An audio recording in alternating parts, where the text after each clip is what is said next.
भैया, लक्ष्मण भी शत्रुघ्न की भांति सम्मोहन अस्त्र के वार से मूर्छित हो गया है।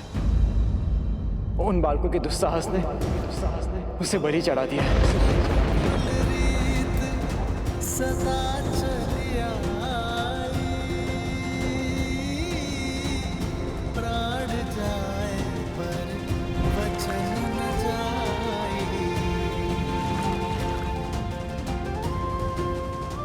मेरे तो माता पिता बंधु से का सब कुछ आप ही है ना भैया। मैं आपके बिना कैसे रह पाऊंगा? मैं नहीं रह पाऊंगा भैया। आप मुझे आज्ञा दीजिए भैया, मैं उन दोनों ऋषि कुमारों को आपके समक्ष लेकर आऊंगा। उनके बल और अभिमान को चूर चूर करके। उनका इतना दुस्साहस, इन ऋषि कुमारों को दंड देना ही होगा। सर्वशक्तिशाली राज अनुजों को बांधने वाले बालक सामान्य नहीं हो सकते। ये अवश्य कोई असुर हैं। यहाँ कदाचित ये असुरों के साथी हैं।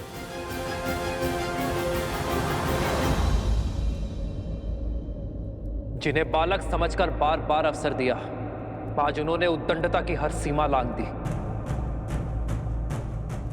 अब मैं स्वयं जाकर उन्हें उनके अपराध का दंड दूंगा। जय श्री राम।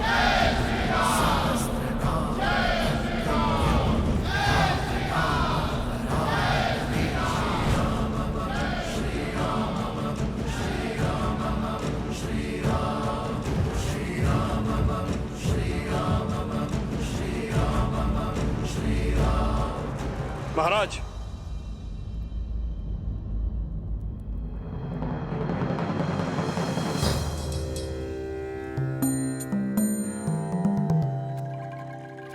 क्या राजानुज भरत के होते हुए आपका स्वयं जाना नीति संगत है?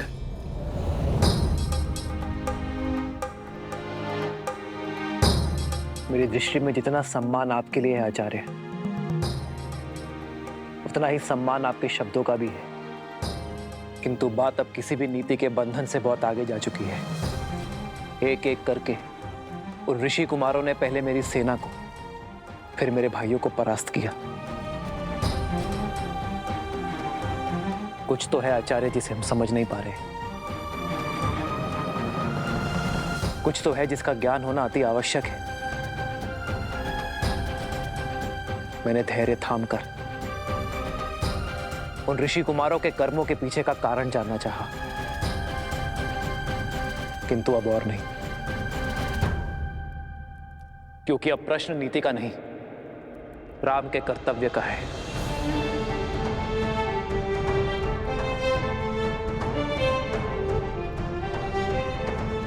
आज जब मेरे भाई मूर्छित पड़े हैं, तो आप चाहते हैं कि मैं हाथ पे हाथ धरे बैठा रहूं, किसी और अनिष्ट समाचार की प्रतीक्षा करूं? नहीं, अब मैं स्वयं इस समस्या का सामना करूंगा।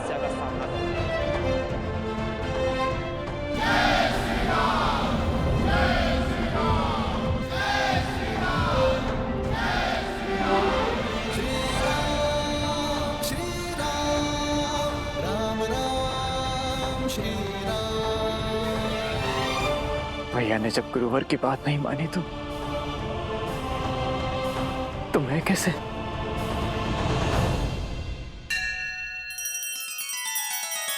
श्री रामचंद्र कृपालु भजु मन हरण भव भय दारुणम नव कंज लोचन कंज मुख कर कंज पद कंजारुणम।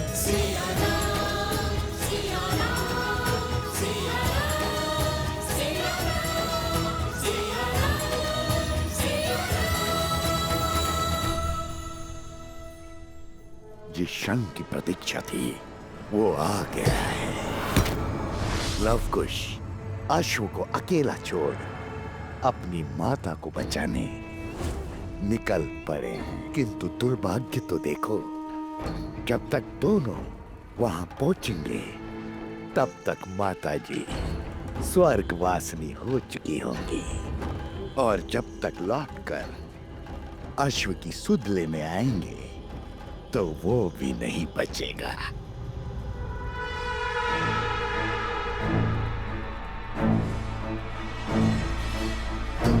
सीता।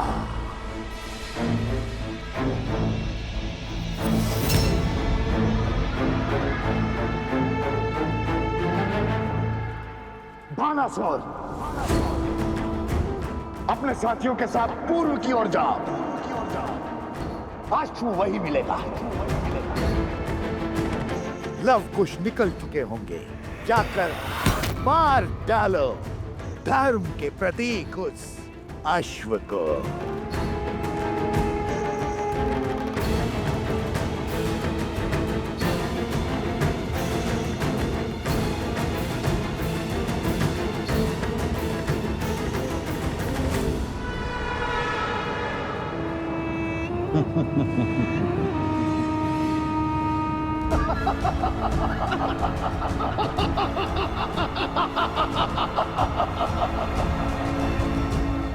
यहाँ तो कोई नहीं बचा तुम्हारी सहायता को।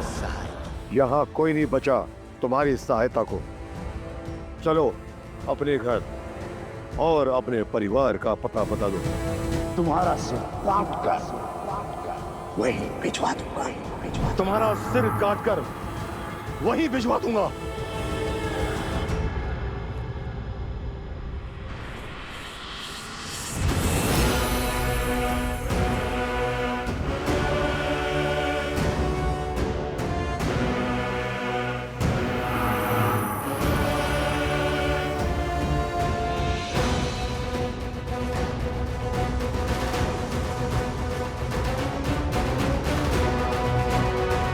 ये तुम नहीं, तुम्हारा अहंकार बोल रहा है। बल से मेरा शीश मेरे धड़ से तो गिरा दोगे, किंतु राम राज्य का आधार, राजा राम का विचार, स्त्रियों का सम्मान और स्त्रियों के समान अधिकार की जलती ज्योत कैसे बुझाओगे तुम? शांति का उदाहरण तुम ही तो बनोगी। तुम्हारा शत विशित शरीर समझाएगा संसार की हर स्त्री को गरिमा और सीमा का पाठ। बल के मद में अपनी बुद्धि का स्वाहा मत करो राजन। इस अपराध के बाद साक्षात श्री राम के अपराधी बन जाओगे तुम।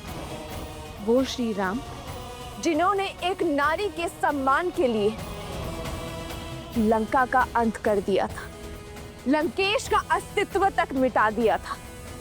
उनके राज्य में एक स्त्री के प्रति अपराध करके बच नहीं पाओगे तुम। श्री राम प्रतिकार लेंगे तुमसे। बस तुच्छ नारी बहुत तर्क करती है। बस तुच्छ नारी बहुत तर्क करती हो तुम।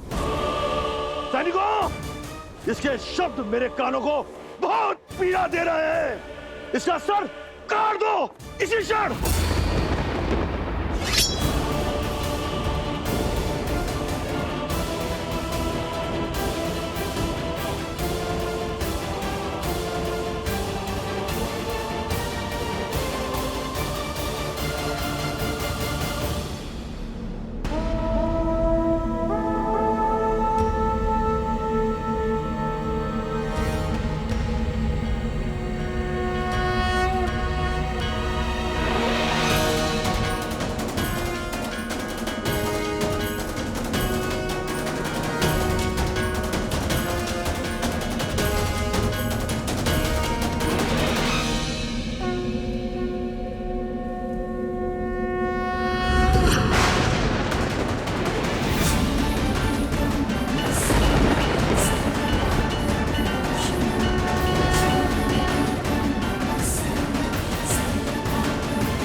पुत्र अपनी माता के जीवन के उपवन के पुष्प होते हैं, किंतु वही पुत्र अपने माता के शत्रुओं के लिए विषैले कांटे भी होते हैं।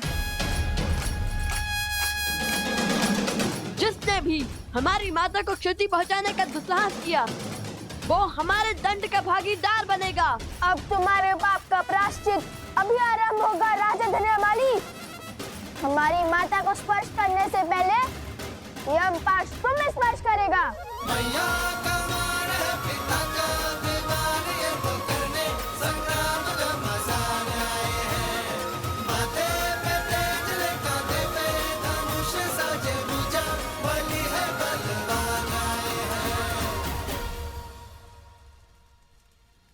तुमने समय पर पहुंचकर अपनी माता के प्राण तो बचा लिए, किंतु वन में जिस अश्व को छोड़ आए हो उसे नहीं बचा पाओगे। मेरे दास यहाँ पहुंचते ही होंगे। मैं तुम्हें यहाँ उलझाऊंगा और वो राक्षस वहां उस अश्व का अंत करेंगे। राम राज्य का स्वप्न माटी में मिलाएंगे।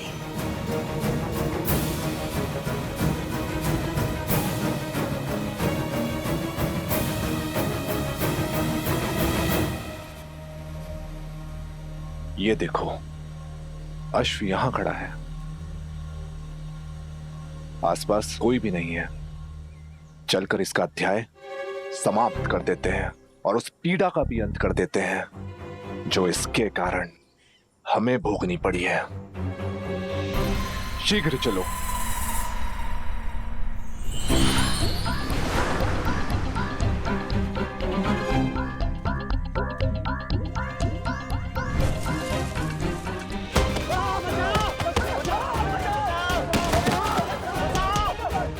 दुष्ट, क्या कर रहे हो?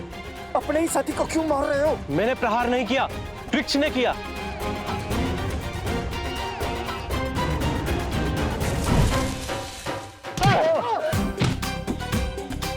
नारियल से प्रहार? कौन होगा वहां?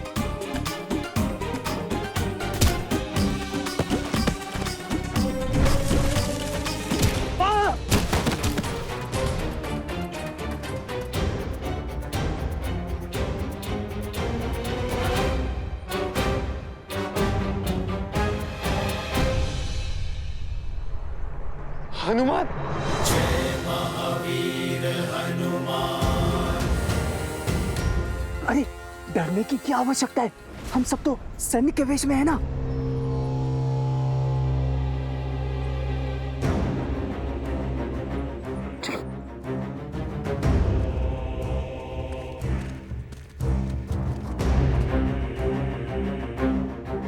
हनुमान जी, ये आपको किसने बांधा है?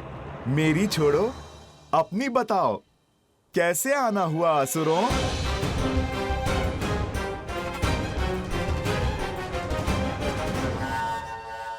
बदले हुए वेश में भी पहचान लिया। मैं तो प्रभु का सच्चा भक्त हूँ जो कोसों दूर से कपट और कपटियों को पहचान लेता हूँ। ये मूर्ख है हनुमान जी, इसे आपकी शक्ति का अंदेशा नहीं है। क्षमा कीजिए, हम जाते हैं। क्षमा? वैसे भी आज मैं तुम पर वार नहीं कर सकता। जिन्होंने मुझे यहाँ बांधा है, उन्होंने अश्व ले जाने वाले को रोकने का आदेश दिया है, उनसे लड़ने का नहीं। और मैं तो ये बंधन भी खोल नहीं सकता। तो जब तक वो लौट कर नहीं आते, आप मेरा आग्रह मानिए और बैठ जाइए। वो जब आएंगे तभी तुम्हारा न्याय होगा। यहाँ प्रभु भजन करोगे तो फिर हर पाप से मुक्ति पाओगे। तो आज आप प्रहार नहीं करेंगे हनुमान जी? बहुत बड़ी भूल कर दी हनुमान, ये सत्य बताकर। ये असुर, ये सुंदर अफसर नहीं जाने देगा। हम अश्व ले जाएंगे। मेरा तो कार्य आपको समझाना था, जो मैं कर चुका हूं। आगे तुम्हारी इच्छा। मनुष्य अपने कर्मों का फल स्वयं भुगतता है।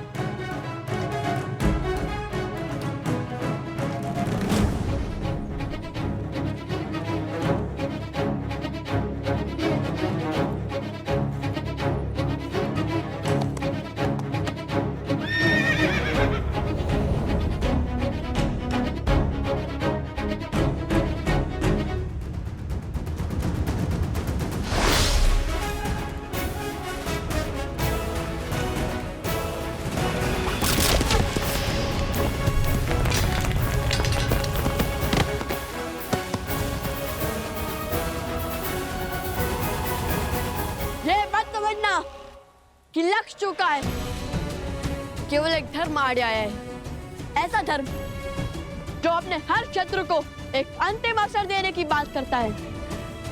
अब या तो हमारी माता से क्षमा मांगो या फिर अपने प्राणों की आहुति दो।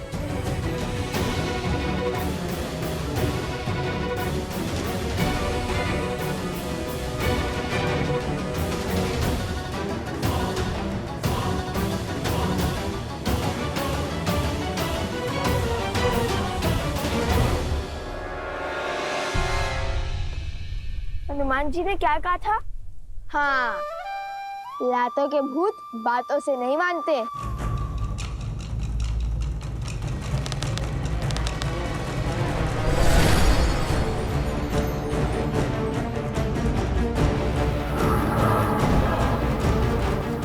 माया, रुको पुत्रों, ये किसी की चाल है, कोई माया जाल है। इनके विवेक पर कोई असुरी माया छा गई है। देखो,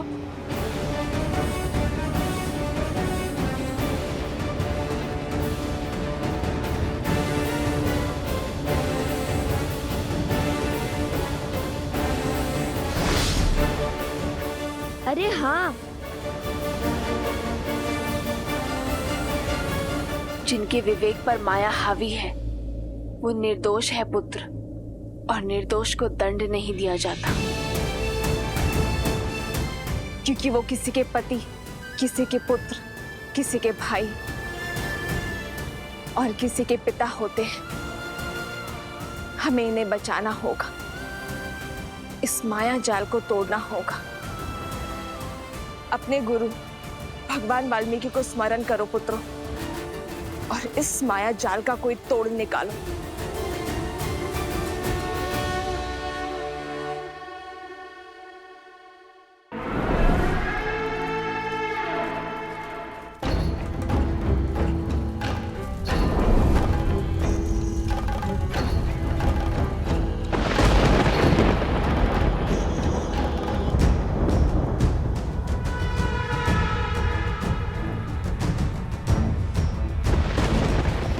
मेरी माया को पहचान अवश्य लिया है, किंतु प्रतिकार नहीं कर पाओगे। इस माया का तोड़ खोजने से पहले होगा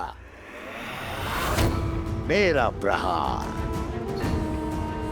मेरा प्रहार अब और तीव्र होगा, और होगा तो केवल विनाश, और इस विनाश का आरंभ होगा सीता के अंत से।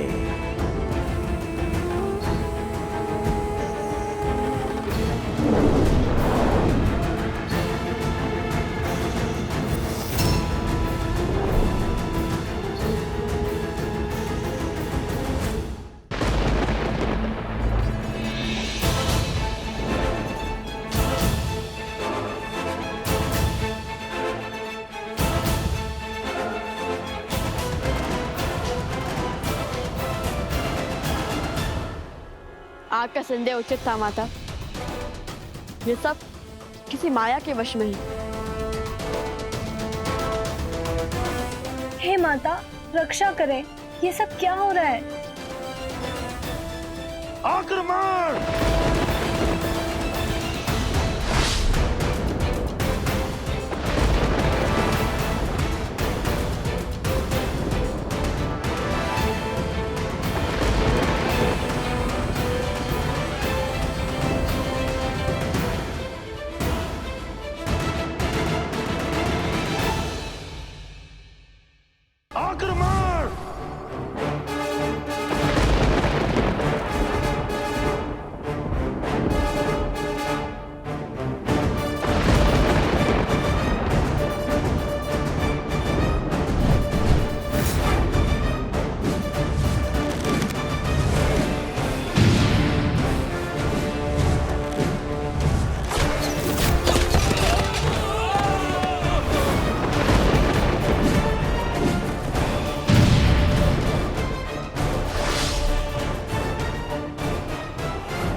खेल तो अच्छा रचा है सहस्त्रमुख ने।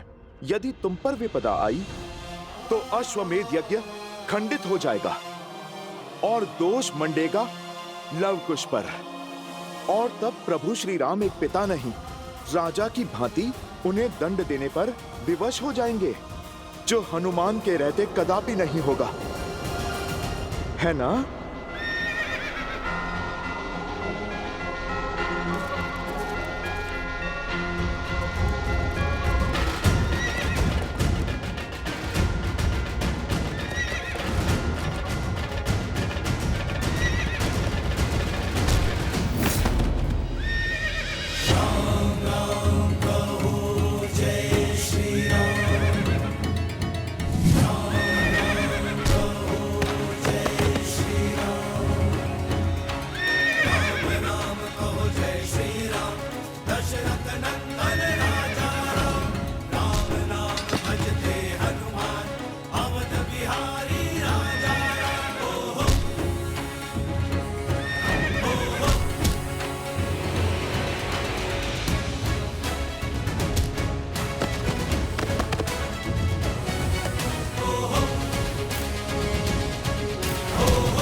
ये तो छल हुआ।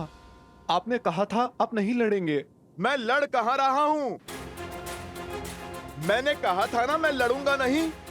ये नहीं कहा था कि अश्व की रक्षा नहीं करूंगा। और यदि ये अनुचित है तो क्या निर्दोष पशु पर मायावी शक्ति का प्रयोग उचित है? बोलो, साहस है तो जाओ समीप, करो प्रहार इस अश्व पर, किंतु बिना माया के।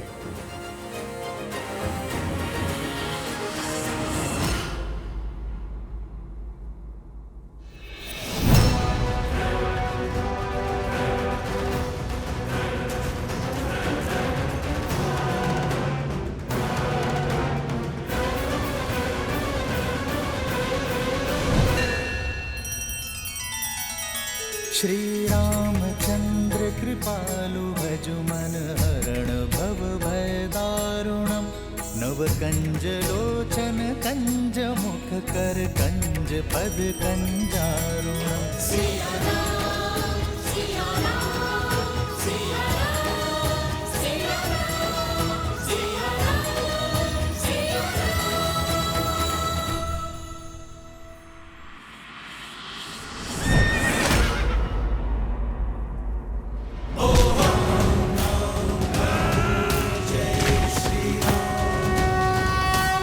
महाराज, अति उत्तम, करो प्रहार, मार डालो इन्हें।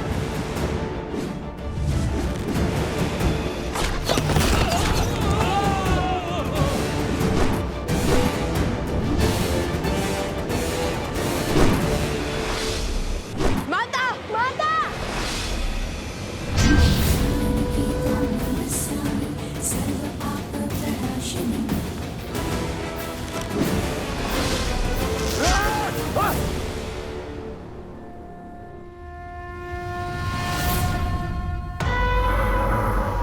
कुश, ये माया जाल ऐसे नहीं कटेगा। हमें कोई उचित अस्त्र चाहिए, अभी इसी क्षण।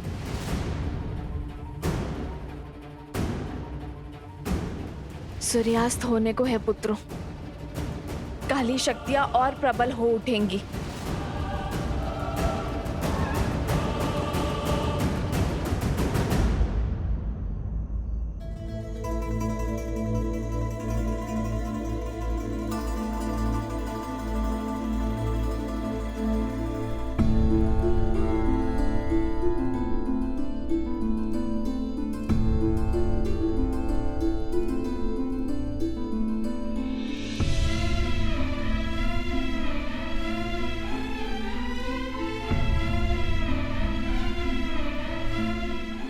आर्य,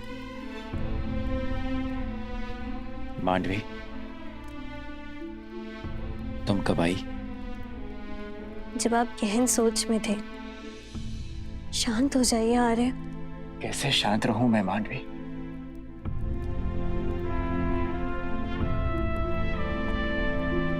तुम्हें कैसे समझाऊं?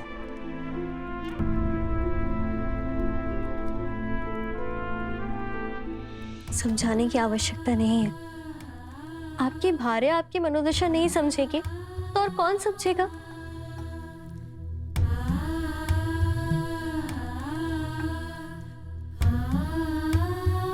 आपको इसी बात का दुख है ना कि छोटे भाई के होते हुए स्वयं राजा राम को युद्ध भूमि में उतरने की क्या आवश्यकता पड़ गई?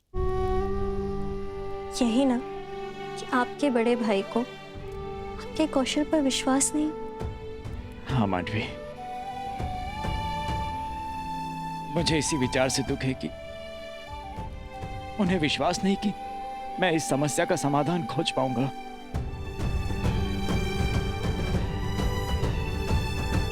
प्रणाम।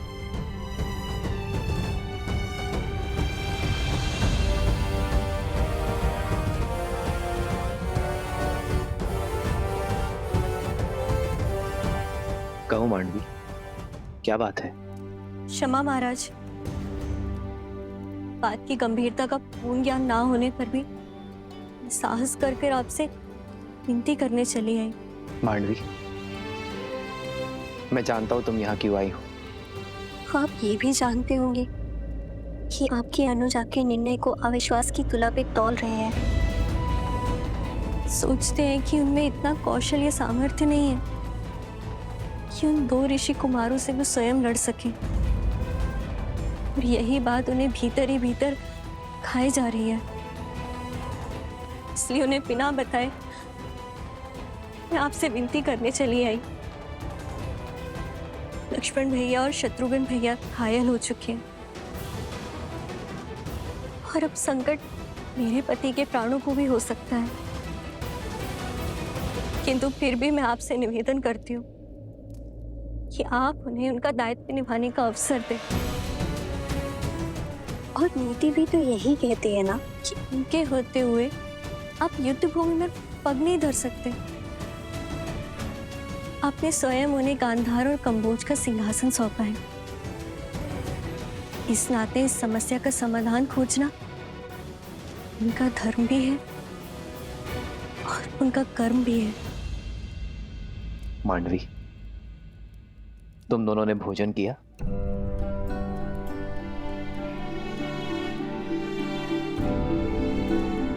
तो जाओ, जाकर भोजन की तैयारी करो मांडवी,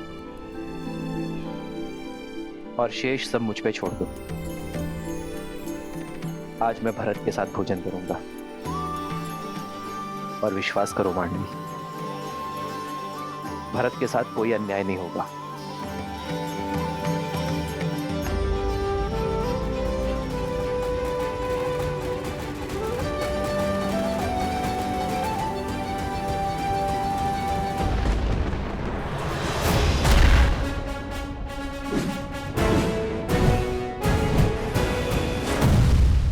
मूर्ख बालको, कितनी देर और रोक पाओगे इन्हें? सहायता का हाथ छटका कर मेरी सहायता कर रहे हो।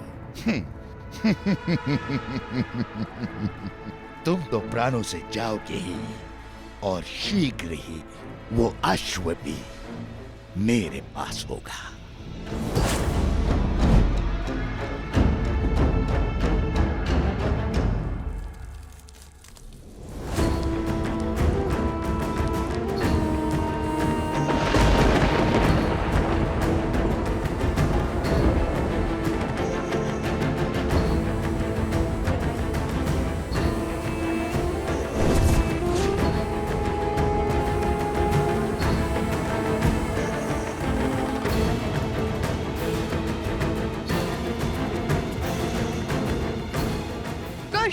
हमें इन्हें रोकना ही होगा, अभी और इसी क्षण।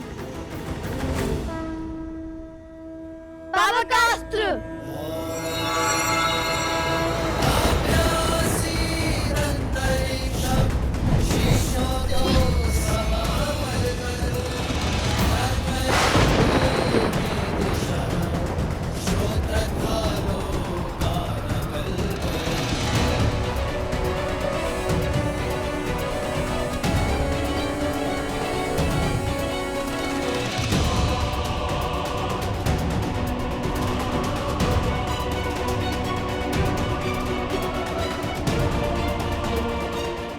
जय मां गौरी।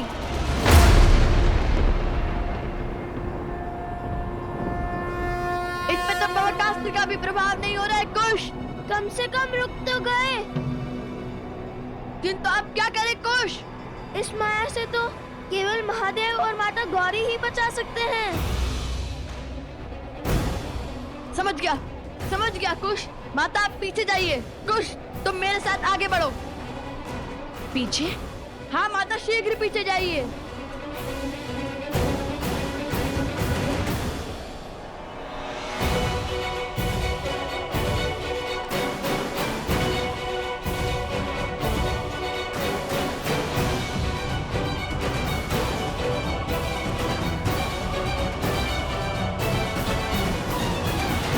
हे महादेव, हे माता, मेरे पुत्रों की रक्षा करना, सहायता करना उनकी। जिस माया को स्वयं ब्रह्मा भी नहीं काट सकते, उसे तुम क्या काटोगे बालको? आज तुम्हारे अभिमान और तुम्हारी माता दोनों का अंत निश्चित है।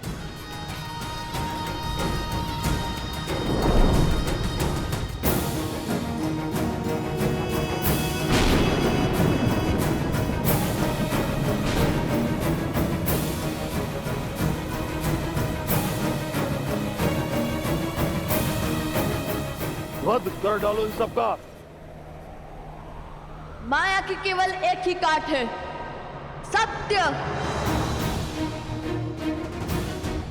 श्री राम कथा के समय राम के समक्ष जब मारीच और सुबहू ने माया रची थी, तब सत्य ने ही माया को तोड़ा था।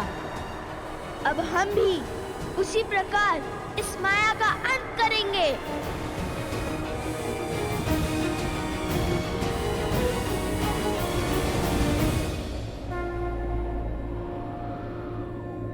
मनोबुद्धि अहंकार चित्तानि नमः। न मन न बुद्धि न चित्त, न मद न कोई है अहम। नाचा श्रोत्रा विज्वे, नाचा करना नेत्र, श्रवण नहीं वचन नहीं, ना कोई गंध ना नयन। नाचा व्योमा भूमि, न तेजो न वायु, ना भूमि ना मैं वायु हूँ, ना नभ हूँ मैं, ना हूँ अगन। चिदानंद रूपः शिवोहम शिवोहम, सब ना हो के सब में हूँ, शिवोहम शिवोहम।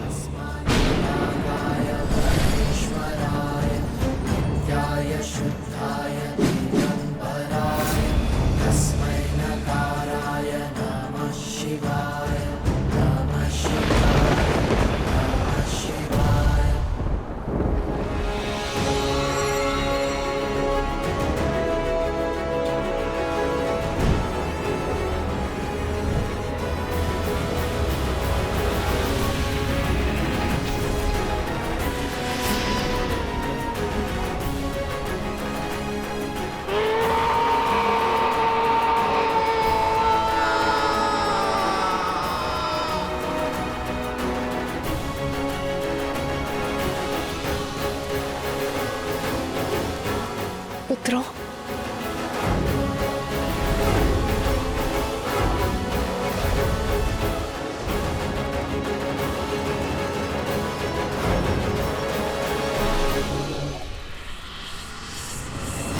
अभी मेरा प्रहार समाप्त नहीं हुआ है। अंत कर डालो इनका।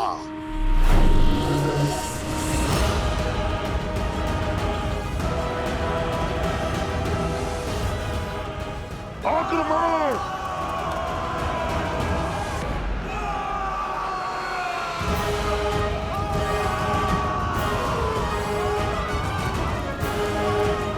ओह, तो तुमने सबको वश में कर लिया था।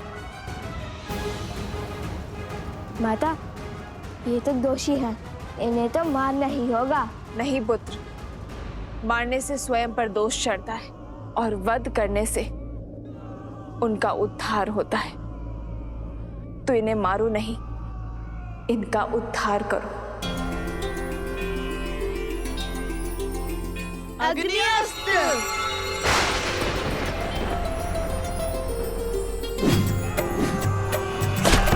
जिन पर कृपा कर रही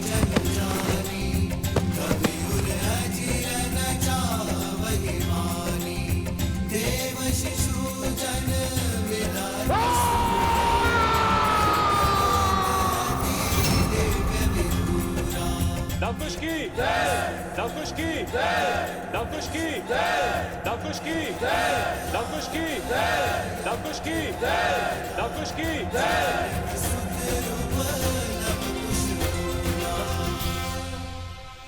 मुझे क्षमा करे देवी।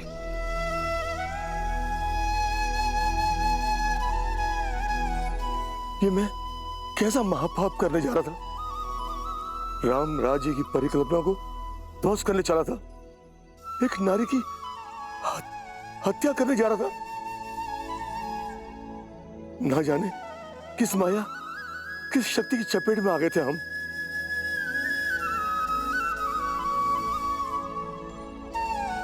नहीं महाराज, ये क्या कर रहे हैं आप? जो भी हुआ उसमें आपका कोई दोष नहीं था। हाँ, आप और आपके सैनिकों पर उन असुरों ने माया की थी, किंतु चिंतित ना हो, अब आप उस माया के पास से बच चुके हैं। ये द्वंद्व हार गए तो क्या हुआ? वो अश्व तो अब तक हमारा बंदी बन चुका होगा। बानासुर शुभ समाचार के साथ आता ही होगा। महाराज, आओ बानासुर, आओ, मुझे तुम्हारी ही प्रतीक्षा थी। आओ महाराज।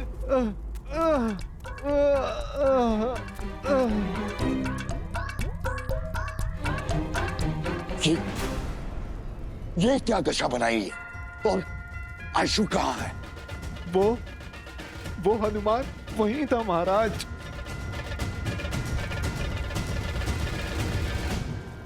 उसने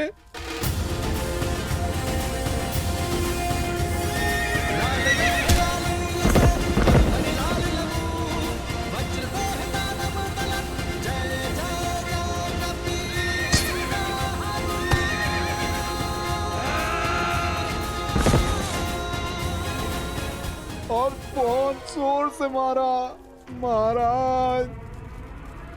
हनुमान, हनुमान, हनुमान! हर बार ये वानर मेरी योजना पर ग्रहण कैसे लगा देता है? महाराज, आपकी माया शक्ति उसे देख क्यों नहीं पाई? क्योंकि वो स्वयं महादेव है, जो हर माया से परे है। किंतु मेरे अस्त्र अब तक समाप्त नहीं हुए हैं। देखता हूं कब तक मेरे मायावी अस्त्र से बचते हैं ये। शीघ्र ही इनका अभिमान टूटेगा और चकनाचूर होगा राम राज्य का स्वप्न।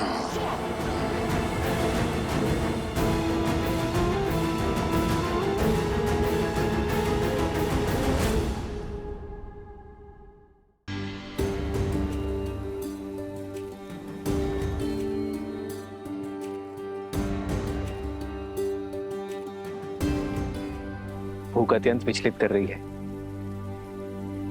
भोजन आरंभ करें अनुज।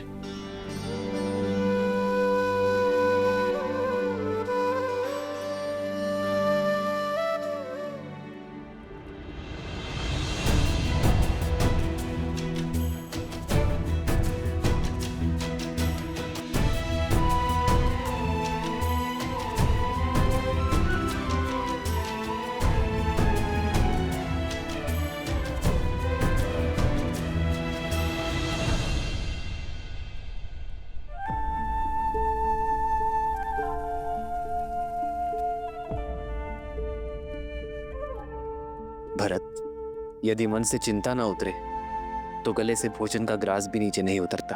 अपने मन को हल्का कर दो भरत, और जो सोच तुम्हें विचलित कर रही है वो मुझसे कहो। क्या कहूं भैया मैं? ये कहूं कि मैं कितना अभागा हूं।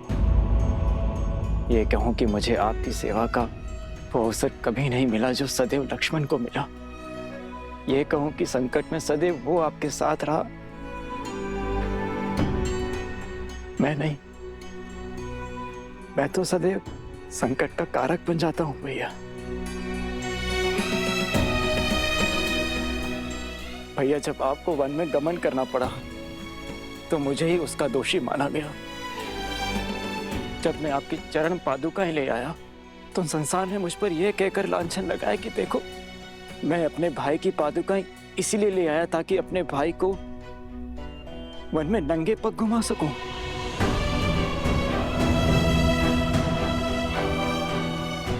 और मेरे कारण मेरी सीता भाभी माँ को न जाने कितने माह तक उस दुष्ट रावण की बंदिनी बनकर रहना पड़ा। और अब जब अयोध्या पर संकट आन पड़ा है, वही आप मुझे इस योग्य भी नहीं समझते कि मैं उन 2 ऋषि कुमारों के विरुद्ध खड़ा हो सकूं जिन्हें मृत्यु के घाट उतारने के लिए मेरा रोम रोम तड़प रहा है। अपने दोनों भाइयों के अचेत शरीर मेरे नेत्रों के सामने छाए रहते हैं भैया। ये पीड़ा मैं अब और नहीं सह सकता।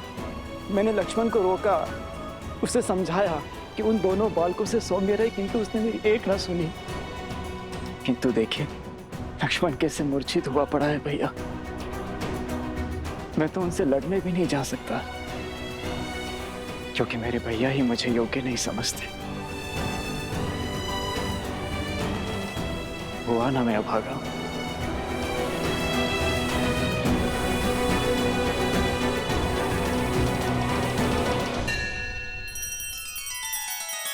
श्री रामचंद्र कृपालु भजु मन हरण भव भय दारुणम नव कंज लोचन कंज मुख कर कंज पद कंजारुणम। सिया राम, सिया राम, सिया राम, सिया राम, सिया राम, सिया राम। आपने हमें असुरी शक्ति से बचाया, इतना घोर अपराध करने से रोका। हम आपका आभार व्यक्त करना चाहते हैं। कृपया यहाँ कुछ दिन रुककर हमें सेवा का अवसर दें। हाँ देवी, कुछ समय तो रुकिए, हम आपको कहीं जाने नहीं देंगे। आपको हमारी विनती स्वीकारनी ही होगी। कुश, अश्व और हनुमान जी का क्या? हम उन्हें और अकेला नहीं छोड़ सकते हैं। हाँ, रुक जाइए देवी, कृपया हमारे लिए रुक जाइए। पर आश्रम का क्या होगा? सब लोग हमारी प्रतीक्षा कर रहे होंगे। हमें शीघ्र अतिशीघ्र आश्रम जाना चाहिए। हाँ, आश्रम में भगवान वाल्मीकि है ही नहीं। सारे आश्रमवासी कितना चिंतित हो रहे होंगे। आश्रम जाना ही उचित होगा।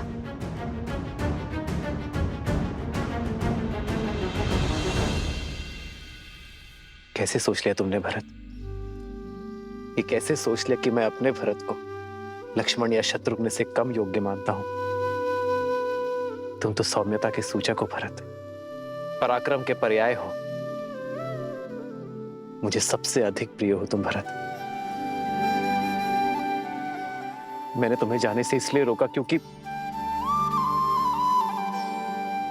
लक्ष्मण सदा मेरे साथ रहा है भरत। मैंने उसे सदा ही घायल होते हुए, मृत्यु के मुख में जाते हुए देखा है। अत्यंत दुख हुआ मुझे, किंतु मैंने हर बार अपने आप को संभाला है भरत। इस बार पुनः लक्ष्मण घायल है और शत्रुघ्न भी। मैं इस विपदा को सह नहीं पा रहा हूं भरत। और इस बीच यदि तुम्हें कुछ हो गया मेरे भाई तो भैया, पुण्य के प्रतीक श्री राम से पाप कैसे हो सकता है? किंतु आप स्वयं को मेरे स्थान पर रख के देखिए। स्वयं या महल में सुरक्षित रह के आपको युद्ध भूमि में जाते हुए देख, क्या मैं स्वयं से कभी दृष्टि मिला पाऊंगा? लक्ष्मण और शत्रुघ्न के नेत्रों में नेत्र डाल पाऊंगा? वेद के उपचार से वे दोनों शीघ्र ही सकुशल हो जाएंगे। किंतु क्या आप ऐसा चाहते हैं कि आपके भाई की आंखें उन दोनों के सामने सदैव झुकी रहे? जिन अयोध्या वासियों ने गंगा सी पावन मेरी सीता भाभी मां पर बिना किसी दोष इतने लांछन लगाए, क्या वे लोग मुझे क्षमा कर पाएंगे? क्या वे लोग ये नहीं कहेंगे कि देखो, दो भाई तो अपने बड़े भाई के साथ कंधे से कंधा मिला करके लड़े, किंतु भरत अपने हाथ पर हाथ रखकर बैठा रहा, वो कुछ न कर सका। मेरे 14 वर्षों की तपस्या पर कालिख लग जाएगी भैया। और भरत संसार में फिर से वही भरत बन जाएगा जो अपने भाइयों की दुर्दशा देखना चाहता है। और तब क्या कहेंगे आप भैया? क्या मेरे मान पर आप ये वार सह पाएंगे?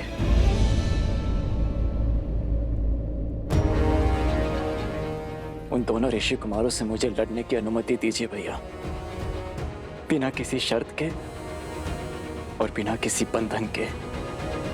अपने भाइयों पर प्रहार करने का उन्हें दंड देने दीजिए मुझे।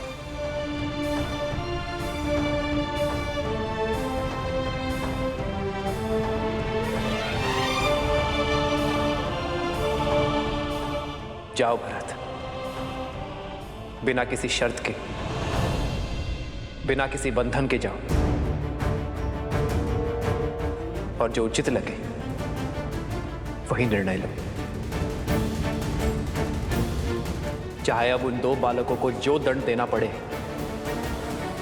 दो, और अयोध्या का अश्वमेध यज्ञ पूर्ण करवाओ।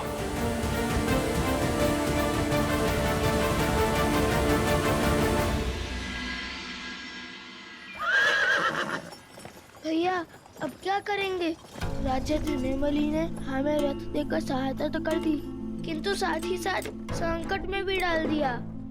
यदि ये रथ लेकर सीधे मार्ग से आश्रम की ओर गए तो अश्व और हनुमान जी माता को दिख जाएंगे। अरे मैं तो कब से वही सोच रहा हूँ कि हम लोग इस अश्व का मार्ग कैसे बदलेंगे। क्या हुआ? कुछ नहीं।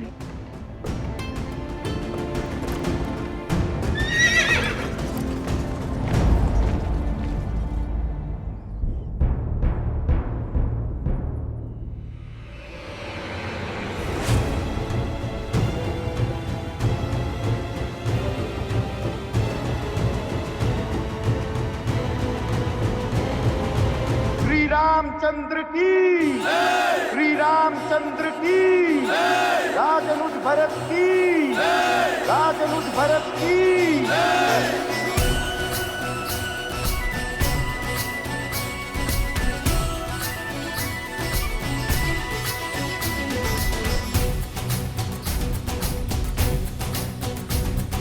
विजयी भव।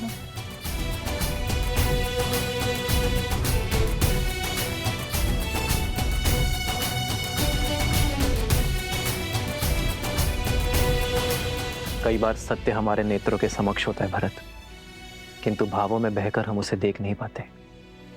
ये भूल हम सबके साथ होती है भरत। अपने भावों पर नियंत्रण रखना भरत। शीघ्र ही लौटो। जो आज्ञा भैया।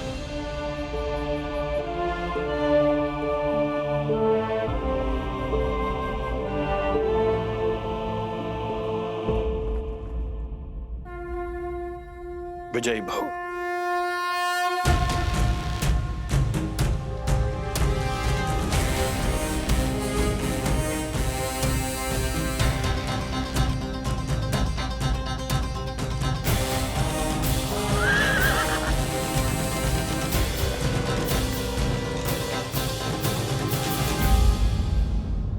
कौन है वहाँ? सामने आओ। हमें सोमकरण, अवत्सरा, तुम दोनों यहाँ? ये घर जाकर अभिषेक में नई समस्या लाए होंगे। नहीं, ईश्वर ने इन्हें हमारी सहायता के लिए भेजा होगा।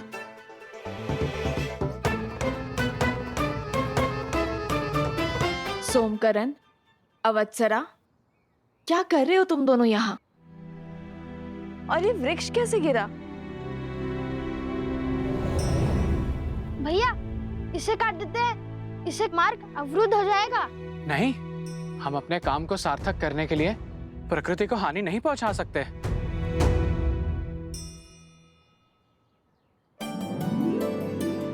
वो देखो, वो वृक्ष पूरी तरह सूख चुका है, कभी भी गिर सकता है। आओ। सोमकरण, उत्तर दो। वो वन देवी, वो एक वृषभ उत्पाती हो बैठा था। देखिए कैसा उत्पात मचाया उसने। हम तो यहाँ यात्रियों को सावधान करने खड़े हैं कि वो कोई अन्य मार्ग अपना ले, है ना भ्राता? हाँ वन देवी, आप कोई दूसरा मार्ग ले लीजिए। ओहो, एक संकट से निपटे तो दूसरा संकट आ पड़ा। चलो कोई बात नहीं, हमें अपना कर्तव्य निभाना ही होगा। माता, आप लव भैया के साथ दूसरे मार्ग से आश्रम जाइए। मैं इन दोनों के साथ इस वृक्ष और इस वृषभ को संभालते हैं। न जाने अब किसे घायल करना चला होगा। किंतु तुम? माता उचित तो कह रहा है वो। चलिए हम इस ओर से चलते हैं। अरे ये मार्ग बहुत लंबा है, हम तनिक देर यहीं रुक जाते हैं। जब ये वृक्ष हटेगा तब हम इसी ओर से आगे बढ़ेंगे। देखिए माता, कितनी लंबी यात्रा करके हम यहाँ आए हैं और त्रिपुरा सुंदरी मंदिर में जो कुछ भी हमारे साथ हुआ उसके बाद आप बहुत थक गई होंगी। अब हम आपको पुनः संकट में नहीं डाल सकते। यदि उस वृषभ ने आक्रमण कर दिया तो?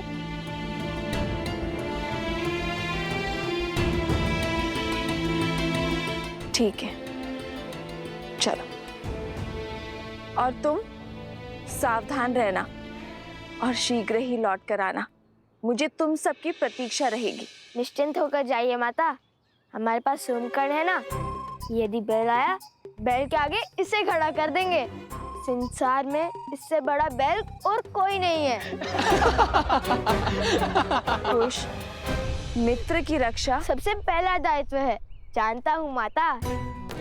चलो साथी।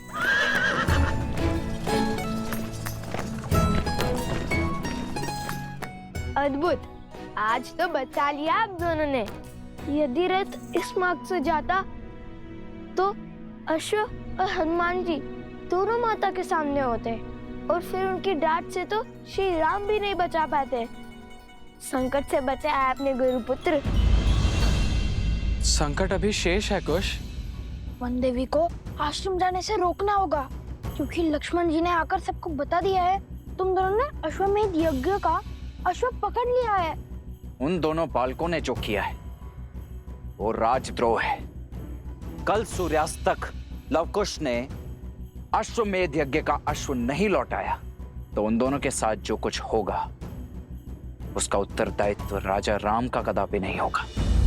हाँ, और सभी को ये भी पता है कि तुमने लक्ष्मण जी और उनके भाई को मूर्छित कर दिया है। इसी कारण गुरु माँ ने भारद्वाज ऋषि को भी बुला लिया। एक संकट से बचाकर दूसरे संकट में ढकेल दिया तुम दोनों ने। चलो शीघ्र चलो, हमें माता से पहले आश्रम पहुंचना होगा। क्या हुआ? चलो पहले इस वृक्ष को तो हटाए।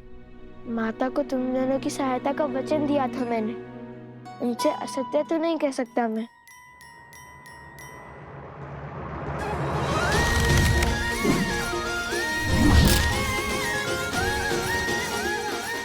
अपनी शक्ति दिखाने का कोई अवसर चूकते नहीं ना तुम। अभी मेरे गुणगान गाने का समय नहीं है, शीघ्र चलो। लव भैया को आश्रम की स्थिति का ज्ञान नहीं है, वो तो संकट टलने के उत्साह में होंगे।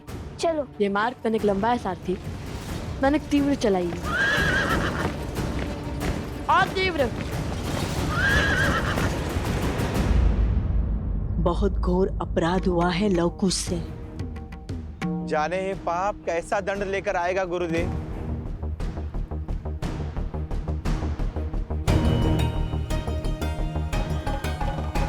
आ गए तुम।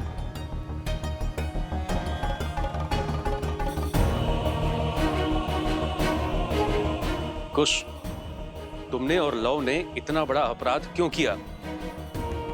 अश्वमेघ यज्ञ के अश्व को पकड़ा और अयोध्या के राजकुमारों को मूर्छित कर दिया, और ये सब बात तुमने हम सब से छुपाई क्यों? हम राजा राम के राज्य में रहते हुए उनसे शत्रुता कैसे ले सकते हैं? ये राजद्रोह है।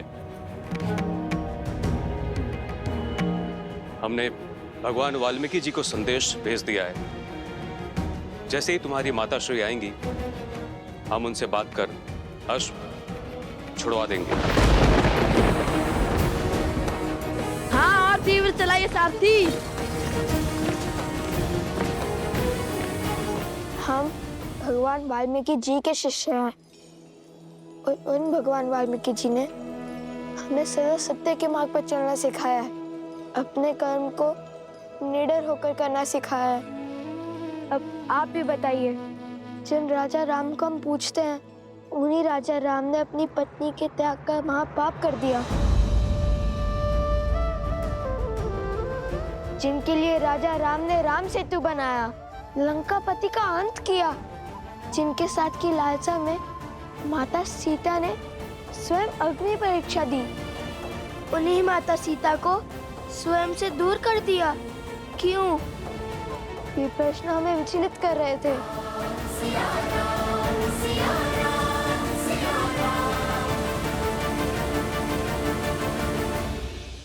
हम उन राजा राम की प्रजा है, पर आपने ही तो सिखाया है गुरुवर कि प्रजा को राजा से प्रश्न पूछने का पूरा अधिकार है, जिन्हें हम अपना आराध्य मानते हैं, दिन रात उनका नाम जपते हैं। क्या उनसे मन में उमड़ रहे प्रश्नों के उत्तर पाने का अधिकार नहीं है हमें? पर प्रश्न पूछने का ये कौन सा मार्ग है कुश? हाँ, ये मार्ग तो सर्वथा अनुचित है गुरुदेव। हमारा मार्ग अनुचित हो सकता है, उद्देश्य नहीं। श्री राम और माता सीता को एक करने का प्रण लिया है हमने, और इस उद्देश्य की पूर्ति के लिए वो अस्त्र तो नहीं छोड़ेंगे हम। अन्याय हुआ है सीता माता के साथ और हम उन्हें न्याय दिलवा कर ही रहेंगे। और अन्याय के विरुद्ध ध्वनि उठाना इसी आश्रम में सीखा है हमने। यदि आपको लगता है कि हमने कुछ अनुचित किया है तो क्षमा कर दीजिए, किंतु यदि हमारे प्रण में तनिक भी न्याय दिखा तो आप सबसे केवल एक ही विनती है मेरी, जब तक भगवान वाल्मीकि जी नहीं आ जाते तब तक माता से कुछ मत कहिएगा। गुरुवर भी जानते हैं कि उनके लवकुश कुछ भी अनुचित नहीं कर सकते। एक बार गुरुवर आ जाए फिर वो जो कहेंगे हम करेंगे। त्रिकालदर्शी हैं वो, भला उनसे क्या छुपाए।